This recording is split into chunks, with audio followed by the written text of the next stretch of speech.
dog count. Hi, thank you for coming.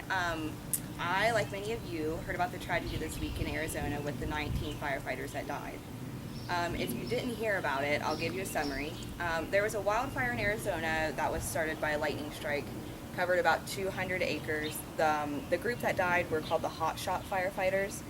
They were an elite group who tried out and really had to do a lot of tasks in order to get on. They were flown all over the country to fight really extensive fires. They were charged with creating a fire line or a fire break to help protect the town in the area. There was a lot of intense smoke and a lot of wind, and the wind was changing rapidly, and it caused the flames to turn on the firefighters and enclose them. Helicopters weren't able to find them, and they couldn't help them out, and they ended up dying through the fire. After hearing about it, I wanted to do a little bit of research on wildfires. I wanted to share a little bit of the information about with you and help you inform you on what wildfires are and how dangerous they can be. I wanted to start with going over general information about wildfires, how they typically start, some statistics in the United States on wildfires, and what can be done to prevent them. I think the fact that a couple of you are firefighters is pretty important. So what are they? Well, as their name states, a wildfire is a fire in the wildland or countryside. They are called wildfires, brush fires, wildland fires, forest fires, and many other things. According to the Essentials of Firefighting and Fire Department Operations, a wildland fire is different from a typical fire because it is confined by a building. They have listed three main influences to wildland fires, which include fuel, weather, and topography. They can be started by a number of different ways, but these three things are really what determine how big they go. When talking about what fuels a fire, we're talking about things like trees, leaves, needles, organic material that can really help build the fire. Once the fuel is all used up, the fire will die, because once it runs out of fuel, it can't go. According to the book, there are four major factors in weather that can affect a wildfire. Wind, which fans the flames and creates a fresh air supply. Temperature, which determines how dry the area is that is burning. Relative humidity, which affects the dead fuels and how much they can pull up from their roots. And precipitation, which determines the moisture content in the fuel. Topography determines how quickly the fire will spread and also what direction.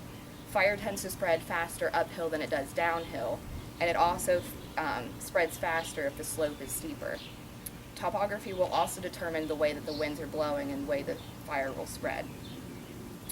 How wildfires start is kind of debate between a couple people. A lot of people think they can start by lightning or humans and that's it.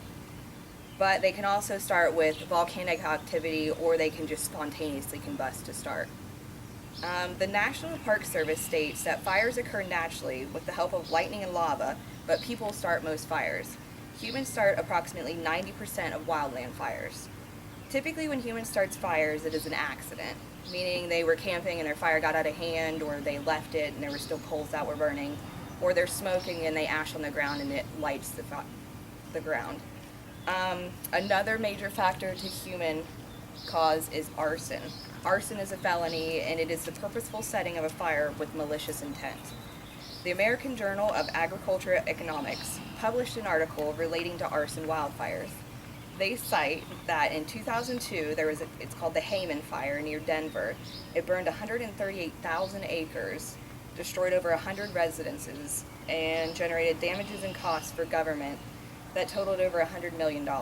Annually, arsonists has caused about $3 billion in damages for the government.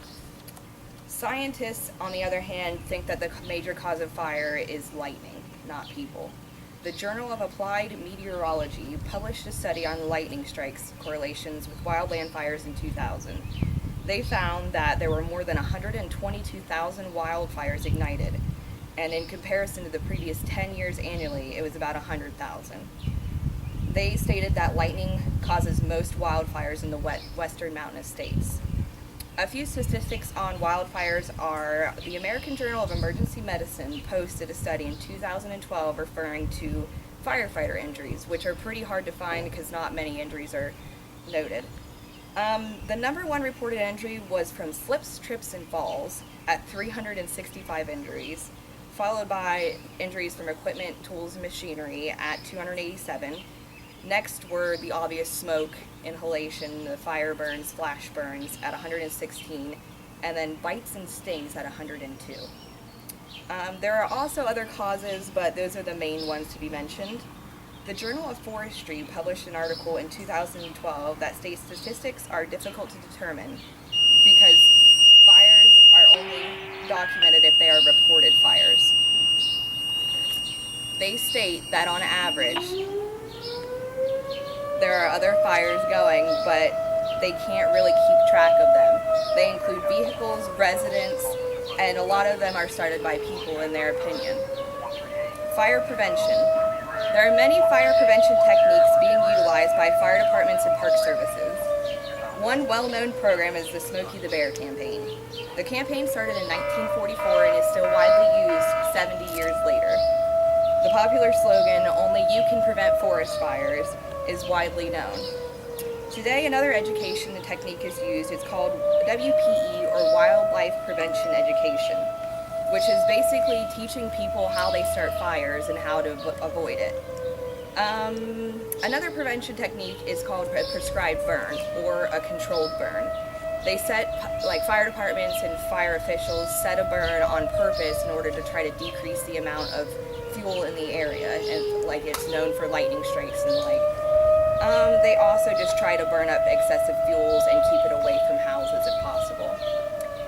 There are many things to be learned from wildfires that can be utilized by everyday people in their own backyards. By keeping in mind the way fires can spread quickly when the area is dry can help to prevent accidental fires. Wildfires are almost always called forest fires because they can happen in areas of dense foliage, which is most common in our area. Although areas in the West and Midwest are more likely subject to naturally caused wildfires, keeping informed about what wildfires are, how they start, and how they can be prevented